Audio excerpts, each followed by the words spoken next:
యానాంను సర్వతోముఖాభివృద్ధి పథంలో నడిపించేందుకు వచ్చే 5 ఏళ్లలో 3,000 కోట్ల కేంద్ర నిధులతో భారీ ప్రాజెక్టులు చేపట్టనున్నట్లు మల్లాడి కృష్ణారావు ప్రకటించారు.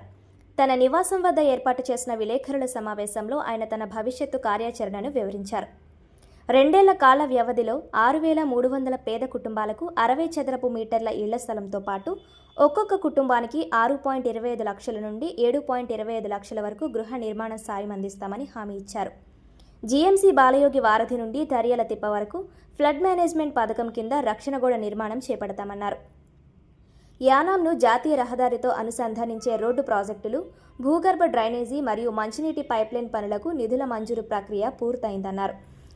యానాంను మెడికల్ హబ్గా మార్చే దిశగా JIPMER super speciality consulting unit విస్తరణ, గిరియాంపేటలో మెడికల్ కాలేజీ, 12 పారామెడికల్ కోర్సులు మరియు క్యాన్సర్ ఆసుపత్రి నిర్మాణ పనులు చేపట్టనున్నట్లు వివరించారు.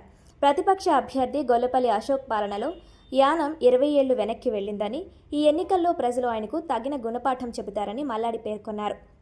ఈ నెల 9వ తేదీన జరగనున్న పోలింగ్లో ఈవీఎంలో 2వ సంఖ్య వద్ద ఉన్న జగ్గు గుర్తుపై ఓటు వేసి తనను 6సారి భారీ మెజారిటీతో గెలిపించాలని ఆయన కోరారు. మీ ద్వారా కూడా నేను ఆ విధంగా చేయాలని ప్రజలందరూ కూడా కోరుతూ ఉన్నాను. మల్లాడి కృష్ణారావు పోటీ చేసి ఇక్కడ గెలిచిన తర్వాత ఏ పొజిషన్లో ఉంటారన్నది ప్రజలందరూ తెలుసు. ఆ పొజిషన్ను భారత ప్రభుత్వం నుంచి, ముఖ్యంగా బీజేపీ ప్రభుత్వం నుంచి, ఎన్డీఏ ప్రభుత్వం నుంచి మన యానానికి చెందిన ప్రాజెక్ట్స్, చాలా పెద్ద పెద్ద ప్రాజెక్ట్స్ ఈ రాబోయే రోజుల్లో నేను తీసుకుంటూ ఉన్నాను. ముఖ్యంగా స్టేట్ గవర్నమెంట్ నుంచి అయితే దానికి ఒక 100 నుంచి 150 ఎకరాల భూమిలో స్థలాల్ని, 60 మీటర్ల స్థలాన్ని వేసి ఎకరానికి 42 సైట్లతో 6,300 స్థలాల్ని రాబోయే 2 బడ్జెట్లో దానికి నిధులు ఏర్పాటు చేసి దానికి ఇమ్మీడియట్గా రైతులు, ఏ రైతు కూడా కోర్టుకు వెళ్లకుండా వారికి మంచి రేట్లు ఇచ్చి చేయబోయేవి ఇవన్నీ కూడా ఇందులో ఉన్నాయి. ఏమేమి చేశాను నేను నా ప్రజెన్సీ సీఎం గారికి, వారికి కూడా చెప్పి, అలాగే నేను రాబోయే రోజుల్లో ఏం చేస్తానని కూడా ప్రజలకు ఇంటింటికి కూడా పంపిస్తున్నాను. ఇప్పుడు ఏం చెప్పానో అవన్నీ కూడా ఉన్నాయి. అలాగే దీంట్లో ముఖ్యంగా చర్చెస్కి సంబంధించిన, ఈవేళ నేను చర్చెస్ ఫాస్ట్ తోటి మాట్లాడుతుంటే ఇంటింటికి వెళ్ళి యేసుక్రీస్తుకి సంబంధించిన వారిని మల్లాడి కృష్ణారావు మీ చర్చిలు కొట్టించేస్తాడు, అలాగే మీ మసీదు కొట్టించేస్తాడని చెప్పేసి వారు ప్రచారం చేస్తున్నారు. ఎక్కడో జరిగిన సంఘటనలు ఇక్కడ చూపించి. నేను ఎన్డీఏ ప్రభుత్వంలో ఇప్పుడు ఉన్నాను. గతంలో అనేకమైన సందర్భాల్లో ఉన్నప్పుడు కూడా ఎటువంటిది లేదు. ఒక నెల 15 రోజుల వరకు నువ్వు బీజేపీలో ఉన్నావు. ఇప్పుడు నువ్వు మార్చి మల్లాడి కృష్ణారావు వస్తే చర్చిలు కొట్టించేస్తాడు, ఇది కొట్టించాడు అని చెప్పేసి మాట్లాడుతుంటే, నేను గతంలో ఏం చేశాను, ఏ విధంగా ఏమేమి క్రిస్టియన్స్కి వచ్చిన దాన్ని 14-15 సంవత్సరాల క్రితం సెంట్రల్ మినిస్టర్స్ దగ్గరికి కానీ వాళ్ళ ఇష్యూలు తీసుకెళ్ళింది ఇవి చేస్తానని వారికి రిటర్న్గా కూడా ఇచ్చున్నాను. ఇదొకటి. 150 ఎకరాల్లో ఏ విధంగా చేయబోతున్నాను, ఎక్కడెక్కడ ల్యాండ్లు తీసుకోబోతున్నాను అన్నది ఫుల్ క్లారిటీతో ఉన్నాను. ప్రజలకి ఇది పంపిస్తూ ఉన్నాను. అలాగే ఇది రెండోది జగ్గు గుర్తుకి ఏమని మీ ద్వారాగా ప్రజలకి తెలియజేస్తున్నాను.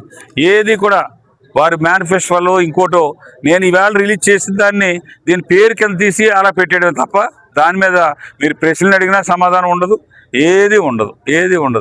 దయచేసి మిమ్మల్ని అందరినీ కూడా వారిని ప్రెస్ మీట్ మిమ్మల్ని అడ్రస్ చేయమని, మీరు వేసిన క్వశ్చన్లకి సమాధానం చెప్తే ఆ సమాధానం మీరు వేసిన క్వశ్చన్లకి వారు ఏవైతే సమాధానం చెప్పారో నేను దానికి కట్టుబడి ఉంటాను.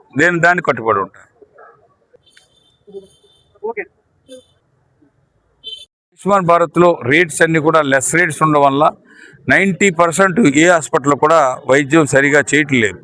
దాన్ని పాత ఆగిపోయిన స్కీమ్ని తీసుకొచ్చి స్టేట్ గవర్నమెంట్ ద్వారాగా మూడోది ఆ పని వితిన్ 3-4 మంత్స్లోనే ఆ పని పూర్తి చేస్తాను. యానం శుభ్రత నాలుగోది. యానం పీపుల్ వాలంటరీ సర్వీస్ ద్వారాగా 13 లక్షల రూపాయలు నెలకు ఉండేదాన్ని 45 లక్షలు HR స్క్వేర్ అని చెప్పేసి గొల్లపల్లి శ్రీనివాస్ అశోక్ బినామీగా ఆ కంపెనీని పెట్టుకుని నెలకి 30-35 లక్షలు దోసేస్తూ ఉన్నాడు.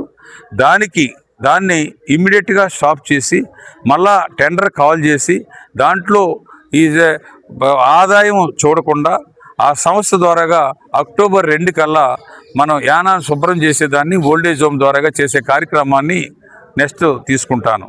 ఇవే కాకుండా ఇక్కడ ఇంకా 2,500 రూపాయలు మహిళలకి ఎవరికైతే ఇంకా రాలేదో వాళ్ళందరికీ ఇచ్చే ఏర్పాట్లు, ఎల్లో కార్డుకి 1,000 రూపాయలు వచ్చే విధంగా మనం ఏర్పాటు చేయడం, అలాగే ఎస్సీస్కి కానీ అలాగే స్లమ్ క్లియరెన్స్ ద్వారాగా హౌసెస్కి 6 లక్షలు 5 లక్షలు ఉన్నదాన్ని 6 లక్షలు ఉన్నదాన్నేమో 7 లక్షల రూపాయలు 7,25,000 రూపాయలు, అలాగే 5 లక్షలు ఉన్నదాన్ని 6,25,000 రూపాయలు ఇప్పుడు ఇల్లు కట్టుకుని మొదటి వాయిదా రెండో వాయిదా తీసుకున్న వాళ్ళకి కూడా పెంచి ఇవ్వడానికి నా సాయశక్తుల ప్రయత్నం చేస్తాను. దీని తర్వాత మనం చూస్తే ఇంకా ఏమైతే గవర్నమెంట్ స్కీమ్స్ ఉన్నాయో ఈ స్కీమ్స్ అన్నీ కూడా ఈ 5 సంవత్సరాల్లో సరిగా ఇంప్లిమెంటేషన్కి రాలేదు. ఇవన్నీ కూడా ఇంప్లిమెంటేషన్ వచ్చేలాగా నా బాధ్యత. ఇవి కాకుండా గవర్నమెంట్ ఆఫ్ ఇండియా నుంచి యానానికి